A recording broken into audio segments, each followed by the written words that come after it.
Well, India and Sweden share a close relationship.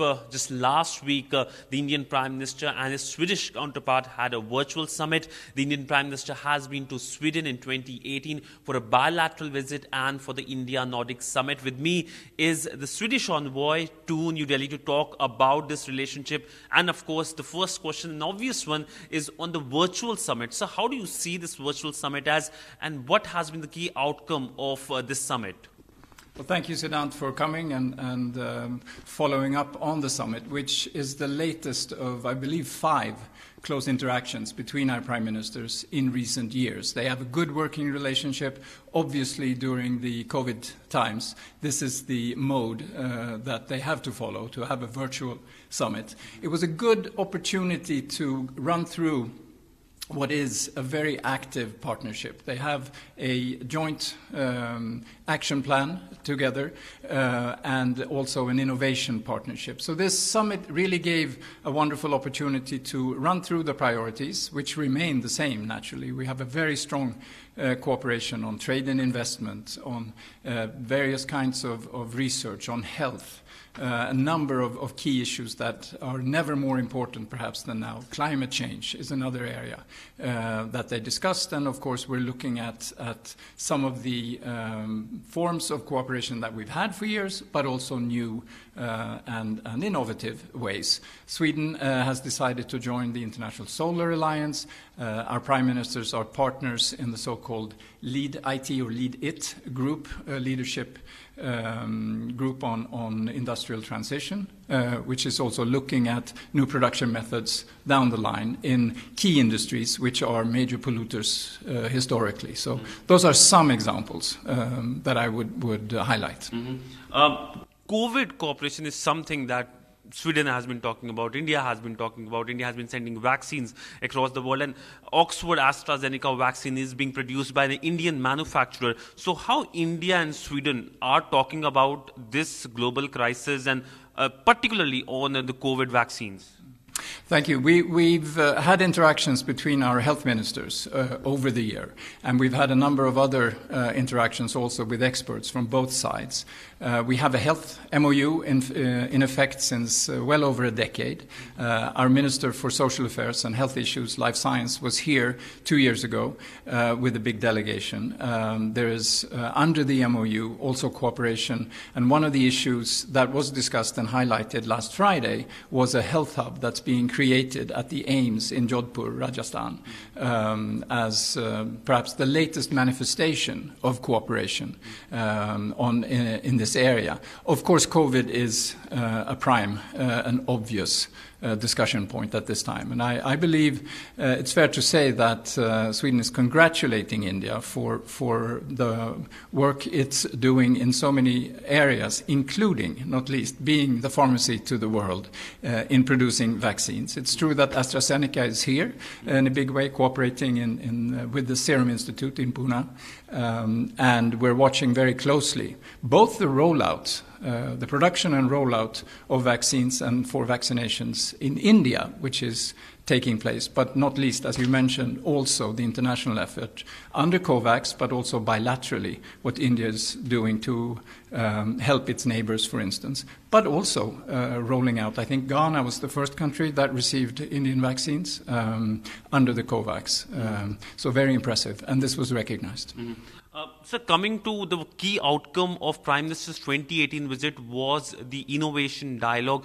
What has been the key outcome of follow-up? It has been 2 years since both India and Sweden had signed this conversation on the dialogue.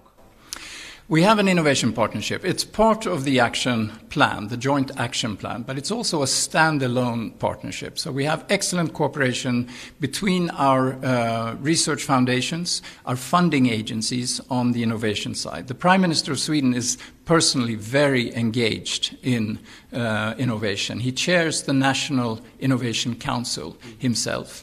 When the state visit took place in late 2019 here in India, when the King and Queen came, we also had the first innovation dialogue. The Prime Minister and the King of Sweden, Prime Minister Modi and the King of Sweden jointly inaugurated the first dialogue.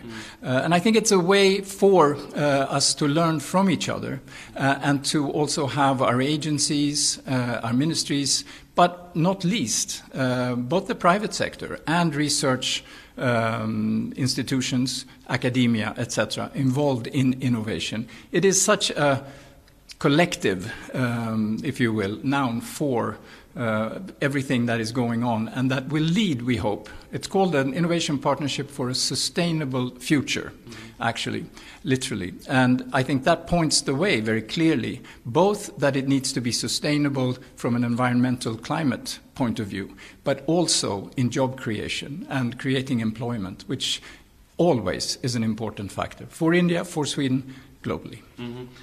So the virtual summit between both the leaders had a specific conversation on Myanmar. When it comes to Myanmar, it has been a global issue. India shares border with Myanmar. It has been concerned in your country.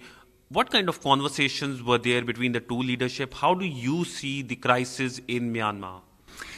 The Prime Ministers, it's fair to say, expressed concern, definite and strong concern over recent developments in the last month and longer over recent developments. As the new parliament after elections in November of last year was about to take their seats, the parliamentarians, the government was overtaken by military authorities.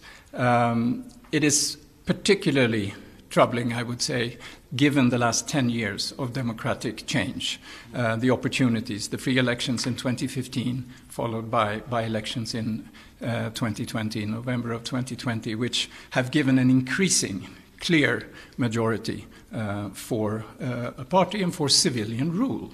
And the leaders acknowledged, of course, how serious they view this situation and how important it is that the international community step in and denounce the developments. So my second last question is on the IndiaNordic Summit, which of course is a novel idea. The first summit happened in your country. This year it is expected a summit will happen in Denmark. What kind of conversation, back-channel conversations are going on? Has any date been perhaps being worked out when it comes to this summit, the second such summit, which is expected to happen? The first, as you say, the first summit took place in Stockholm, back-to-back with the Prime Minister Modi's bilateral visit in April.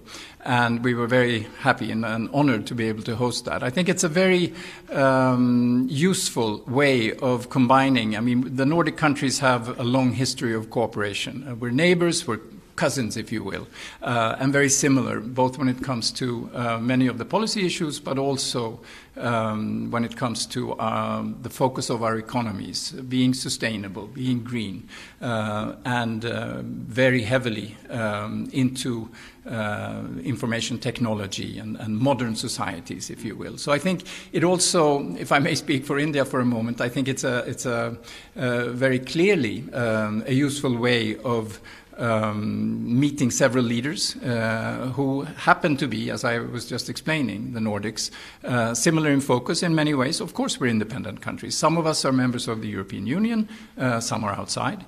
But nevertheless, in one stop, you get a chance to talk to, in this case, 5 heads of government.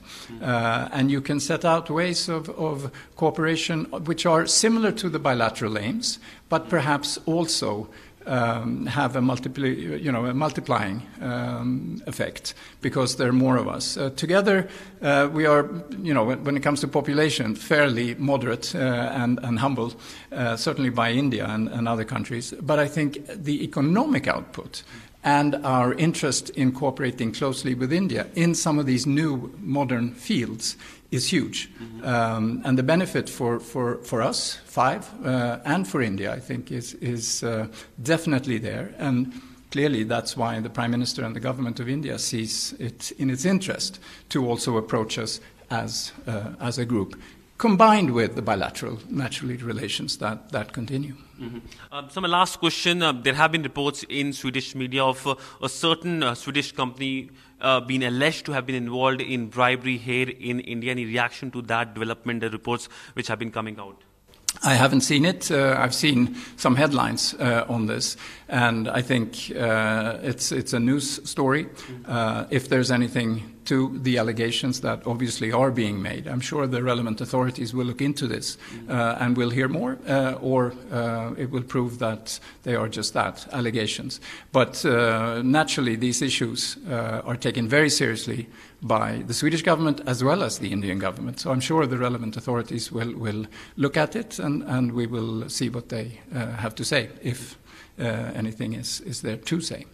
Well, thank you so much, sir, for speaking to WION. So clearly the Swedish envoy is speaking about a host of subjects, and particularly in the backdrop of the virtual summit. This was the second such virtual summit of the Indian Prime Minister with any Nordic country. Last year he had a virtual summit with Denmark, and of course this year the focus being on Sweden.